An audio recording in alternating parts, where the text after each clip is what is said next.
Gostaria agora de trazer um livro um pouco mais aprofundado, né, voltado para o ensino superior, que é esse aqui, ó, Introdução à Teoria dos Números, do autor José Plínio de Oliveira Santos, da coleção Matemática Universitária, lá do INPA, né, do Instituto de Matemática Pura e Aplicada. Então você pode encontrar esse e outros livros desta mesma coleção e de coleções parecidas, né, tanto para professores do ensino médio, quanto para estudantes de ensino superior, pessoas que querem se aprofundar um pouco mais na matemática, né? Você pode encontrar isso lá no site da livraria SBM, né?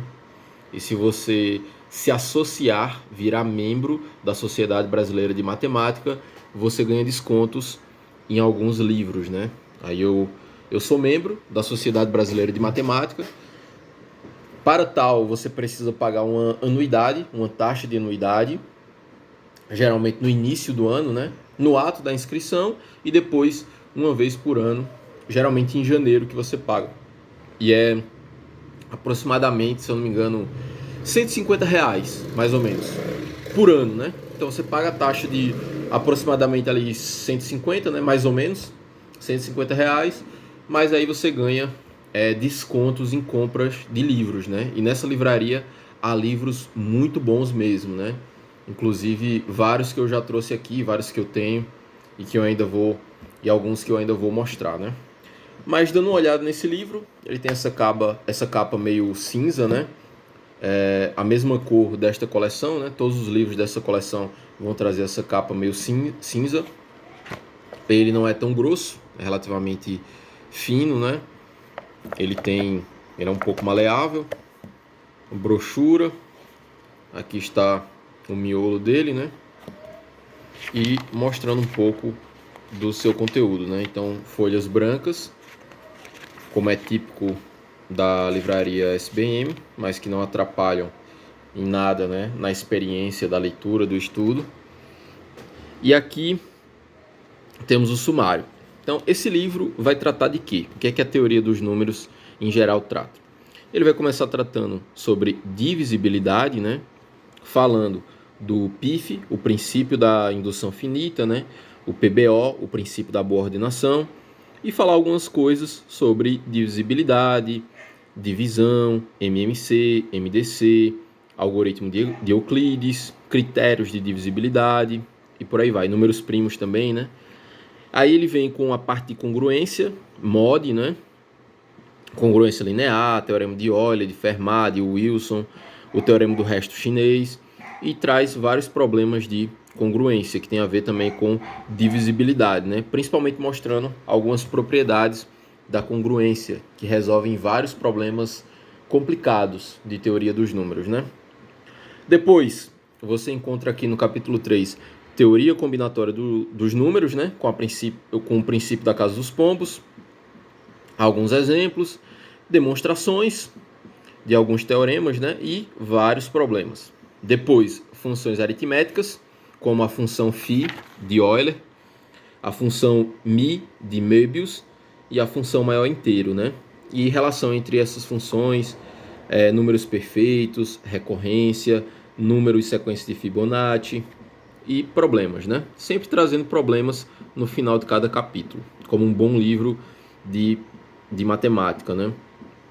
Aí no capítulo 5, os resíduos quadráticos. Confesso que o meu estudo principal foi até o capítulo 4, né? Até funções aritméticas. Geralmente a gente vê, pelo menos no curso de engenharia ou de matemática, licenciatura, até o capítulo 4 já seria bem suficiente, né? Inclusive, dá para perceber aqui que tem uma parte aqui, ó, mais amarelada e outra parte mais clara, né? Então essa parte mais amarelada do livro foi a parte que eu mais usei, né? Que foi mais lida, usada, não só por mim também, né? Mas por um amigo meu que também usou esse livro. Na verdade, esse livro era dele e ele me passou. E nós basicamente estudamos essa parte aqui mais amarelada. Essa parte mais branca a gente não viu tanta coisa, né?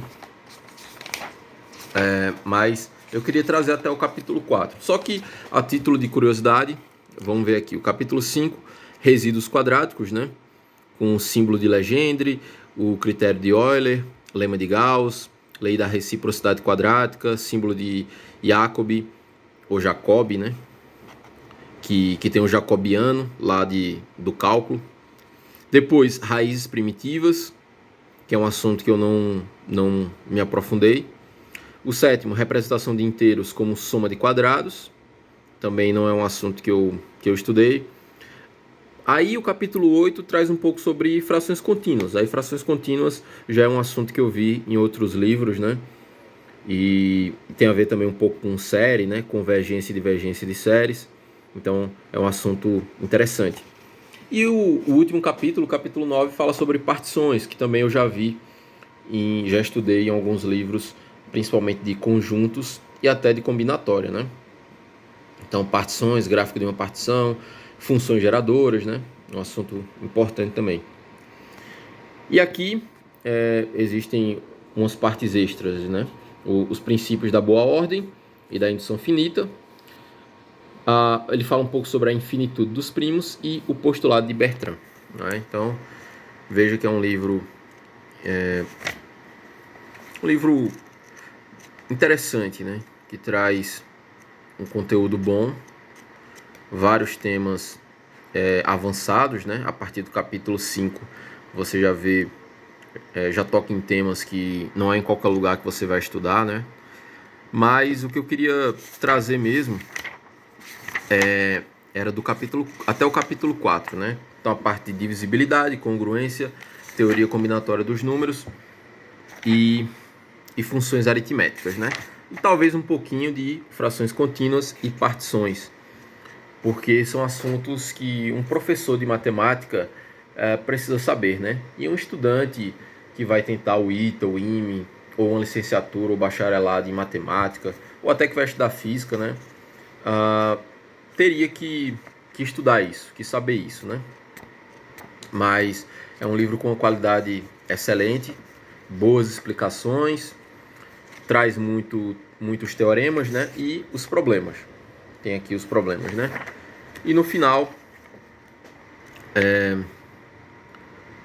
existem os problemas propostos, né? Tem os problemas resolvidos também, né? No final, problemas resolvidos e problemas propostos no final.